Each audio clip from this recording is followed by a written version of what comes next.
Бүгін біз сағыныш сезімі туралы сөйлесеміз. Қазір уақыттағы дискурста КСРО-ға деген сағыныш, сонымен сағыныш сезімі туралы пікірді дұрыс емес түсіндіру көп тарауда.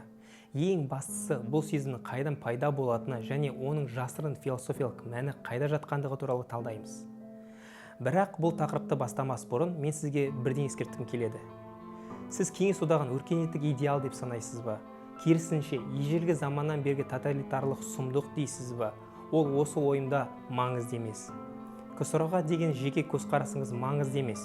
Өйткені бүгін мүмкін барлық осы одақ туралы айқай-шудың ішінде бірінші рет біз фактілер туралы емес, тек сағыныш пен осы сезімнің идеологиялық тамырлары қайда жатқаны туралы талқылайтын боламыз. Бірақ бәрі өз кезегімен.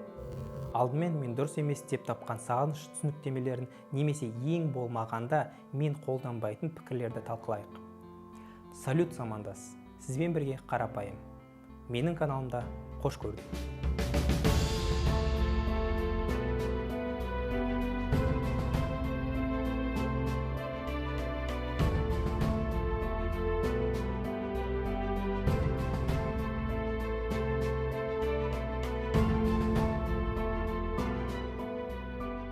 Бірақ бірінші кезекте КСРО алтын ел, ғайып болған заман, идеалды мемлекет туралы мифтің гиперидеализациясының бар екенін мойындау керек деп ойлаймын. Қайтадан, сол кезде қалай болғанына қарамастан, сағыныш туралы мұндай түсінік олардың санасына мифологиялық ойды қалыптастырады. Бұл ол адамдарды өткен-кеткенге оралуға мәжбүр етеді, немесе өткенді армандай отыра, оны болашаққа ауыстырады. Мен қазір КСРО 2.0 құру туралы армандайтындар туралы айтып тұрмын. Иә, олар әлі де одақты қалпына келтіру иллюзиясына жабысуда, бірақ мәселе мынада. Кеңестерге қатынасыңыз қандай болса да, ол елді бұрынғы күйінде қалпына келтіру мүмкін емес. Өйткені өткенге оралу да мүмкін емес. Иә, банальды ой сияқты көрінеді, бірақ кез келген адам мұндай қарапайым шындықты мойындай алмауда. Айтпақшы, бұл идеяландыру арқылы нәтижесіз сағыныш өте қауіпті болуы мүмкін. Ерте ме кеш пе, қиын қыстау заманда дәл осы ұлы өткен дәуірдің идеяларын арқалап, империялық идеялармен адамды азғырып, қарсы бағытта саппен жүргізу де мүмкін. Сондықтан сағыныштың алғашқы дұрыс түсінбеушілігі жоғалған алтын ғасырмен байланысты. Өйткені бұл жақсылыққа апармайды. Сонымен қатар, бұл идеяны бұрыс күштер өте оңай қолдана алады. КСРО-ға деген сағынышты дұрыс емес түсінудің тағы бір түрі бұл сезімді примитизациялау. Мен бұл нұсқаны амнезия ақымақтық деп атаймын. Мысалда түсінігірек болар. Бүгінде әр түрлі блогерлар бар. Олардың аты жөнін айтпай қойын. Олардың негізгі канал пабликтерінің мәні сол ностальгиямен күресу. Олар одақ туралы мифтерді жоққа шығаратын, тек осы сезімді адамдармен құрту үшін бейне баяндар түсірумен болады. Өйткені егер біз бұл сағыныштан айырылсақ, бәрі бір сәтте бақытты өмір сүріп кете бастайтынына сенеді. Бірақ міне парадокс. Бұл совок туралы сағынышты жоққа шығару мүмкін емес. Өйткені бұл керемет ойшылдар оның қайдан шыққанын білмейді, түсінбейді. Және олар КСРО-ға деген сағынышты мүмкіндігінше қарапайымша түсінеді. Олардың айтуынша, қарттар ол кезде жас болған, сондықтан жамандықты ығыстырып, жақсылықты еске алады. Нәтижесінде пионер лагерлар мен жас шағына еске алады. Содан кейін дәл осы қарттар жастардың миын айналдырады. Содан осы жастарда өткенді сағынышпен сезіне бастайды. Яғни, осы блогерлардың нұсқасында тұрғындар арасында кеңестерге деген сағыныш сезімі ішінара амнезия мен жас тыңдаушылардың инфантилизміне негізделген. Өте әлсіз нұсқа, өйткені олардың ностальгиясы 50 тиын тұратын балмұздақ пен пластинкадағы әуендерде емес. Бұл туралы кейінірек толығырақ айтып етелік. Енді үшінші интерпретацияға оралайық. Үшіншісі, адамзаттардың авторитарлық санасында, былай айтқанда құлдық сана дейді. Мен оған да сенбес едім.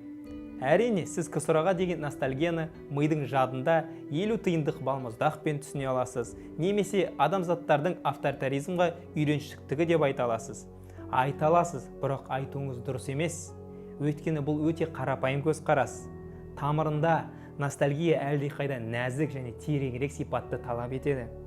Мысалы, ең қызығы, мен осы сипатты сізге көрсете аламын. Сонымен қатар, менің ойымша, сіз советтік кезеңде жек көрсеңіз де оны сезе аласыз. Қараңыз, футуристік, мифтік ғимарат. Ауқым, адам ойының күші, батылдық. Тау шыңында суық, қар және осындай ғимараттар. Марста немесе космостағыдай. Осы кейіпте бәрі бар. Адамның дереу табиғатты бағындыруға, азат етуіне, үлкен нәрселер жасауға деген ұмтылысы. Бұл ғимаратта идея бар. Айналаңыздағылардың бәрі балмұздақтың дәмсіз екенін, хрущевкалардың нашар үй екенін, ал кеңестік газдалған сусын ешқашан кока-кола емес екенін дәлелдесе де, сіз бұл идеямен күресе алмайсыз.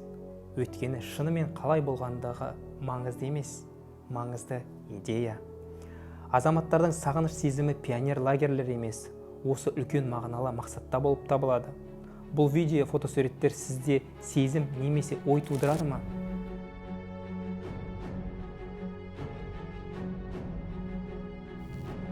Мүмкін сағыныш. Егер солай болса, сағыныш тіпті құрылыс тұрғысынан емес, сәулет жағынан да емес қой. Біздің ешқайсымыз бұл тауда болмағанда шығармыз. Бұл тіпті сіздің балалық шағыңызбен керемет өмір туралы әңгімелер туралы емес. Ең қызығы неде, білесіз бе? Сіз кез келген басқа ғимаратты таңдай алар едіңіз, бірақ мен осы ғимаратты таңдадым. Бұл ең зәулім, сұлуы болғандықтан немесе фотосуретке байланысты емес.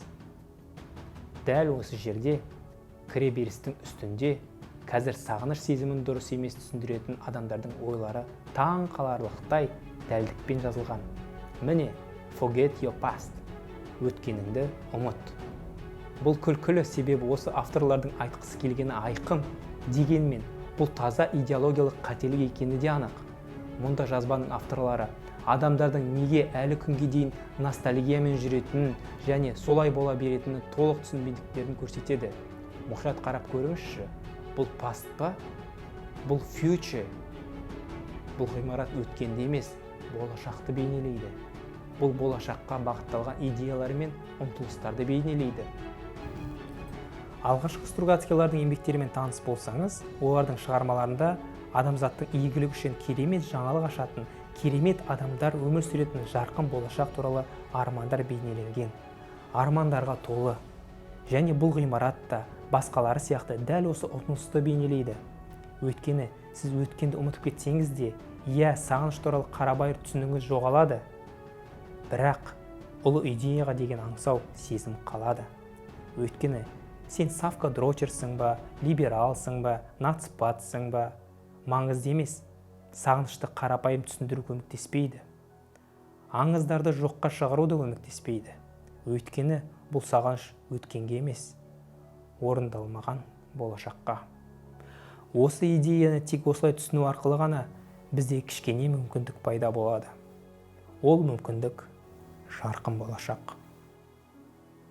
Осы нота мен сізді жиналған ойларыңызбен жалғыз қалдыруға мәжбүрмін. Бейнемен бөлісіңіз. Келесі бейнелерді жіберіп алмау үшін арнаға жазылуды ұмытпаңыз. Отбасыларыңыз аман болсын.